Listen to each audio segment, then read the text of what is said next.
Good morning, all of you. My name is Samiksha Satish Chandra. I am studying in 4th standard. ಸಂಗಮ ಶನಿವಾರದ ವಿಷಯ ಸಾರ್ವಜನಿಕ ಸೌಕರ್ಯಗಳು ಮತ್ತು ನನ್ನ ಜವಾಬ್ದಾರಿ. ಸಾರ್ವಜನಿಕ ಸೌಕರ್ಯಗಳು ಎಂದರೆ ಜನಸಾಮಾನ್ಯರ ಉಪಯೋಗಕ್ಕಾಗಿ ಸರ್ಕಾರ ಅಥವಾ ಸಂಸ್ಥೆಗಳು ಒದಗಿಸುವ ಮೂಲಭೂತ ಸೌಕರ್ಯಗಳು. ಇವುಗಳಲ್ಲಿ ರಸ್ತೆ, ಉದ್ಯಾನವನ, ನೀರಿನ ಮೂಲಭೂತ, ವಿದ್ಯುತ್, ಆಸ್ಪತ್ರೆ, ಶಾಲೆ, ಕಾಲೇಜುಗಳು, ಬಸ್ ನಿಲ್ದಾಣ, ರೈಲು ನಿಲ್ದಾಣ, ಶೌಚಾಲಯ, ಬೀದಿ ದೀಪಗಳು ಇವು ಸಾರ್ವಜನಿಕ ಸೌಕರ್ಯಗಳಾಗಿವೆ. ಇವು ನಮ್ಮ ದಿನನಿತ್ಯ ಜೀವನವನ್ನು ಸುಲಭ ಮತ್ತು ಸುಗಮವಾಗಿಸುತ್ತವೆ. ಸರ್ಕಾರವು ಜನರ ತೆರಿಗೆಯಿಂದ ಈ ಸೌಲಭ್ಯಗಳನ್ನು ನಿರ್ಮಿಸುತ್ತವೆ. ಸಾರ್ವಜನಿಕ ಸೌಕರ್ಯಗಳನ್ನು ಕಾಪಾಡುವುದು ಪ್ರತಿಯೊಬ್ಬರ ನಾಗರಿಕನ ಜವಾಬ್ದಾರಿಯಾಗಿದೆ.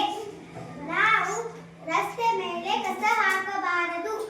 ಸಾರ್ವಜನಿಕ ಶೌಚಾಲಯಗಳನ್ನು ಸ್ವಚ್ಛವಾಗಿ ಇಟ್ಟುಕೊಳ್ಳಬೇಕು. ಬಸ್ಸು ಮತ್ತು ರೈಲುಗಳು ಆಸ್ತಿ ಹಾನಿ ಮಾಡಬಾರದು. ಗೋಡೆ ಮೇಲೆ ಬರೆಯುವುದು ಪೋಸ್ಟರ್ ಅಂಟಿಸಬಾರದು. ನೀರು ಮತ್ತು ವಿದ್ಯುತ್ತನ್ನು ವ್ಯರ್ಥ ಮಾಡಬಾರದು. ಉದ್ಯಾನವನಗಳಲ್ಲಿ ಗಿಡಗಳನ್ನು ಹಾನಿ ಮಾಡಬಾರದು. ಸಾಲಿನಲ್ಲಿ ನಿಂತು ಸೌಕರ್ಯಗಳನ್ನು ಬಳಸಬೇಕು. ಯಾರಾದರೂ ಸಾರ್ವಜನಿಕ ಆಸ್ತಿಗೆ ಹಾನಿ ಮಾಡುತ್ತಿದ್ದರೆ ಅವರನ್ನು ತಡೆಯಬೇಕು ಅಥವಾ ಸಂಬಂಧಪಟ್ಟ ಅಧಿಕಾರಿಗಳಿಗೆ ತಿಳಿಸಬೇಕು. ಸಾರ್ವಜನಿಕ ಸೌಕರ್ಯಗಳು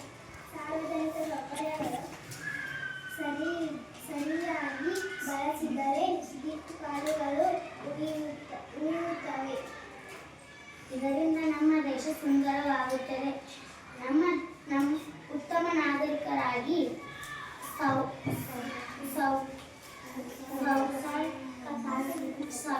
ಸಾರ್ವಜನಿಕ ಸೌಕರ್ಯಗಳನ್ನು ರಕ್ಷಿಸುವುದು ನಮ್ಮೆಲ್ಲರ ಮುಖ್ಯ ಜವಾಬ್ದಾರಿಯಾಗಿದೆ. ಸಾರ್ವಜನಿಕ ಸೌಕರ್ಯಗಳು ನಮ್ಮ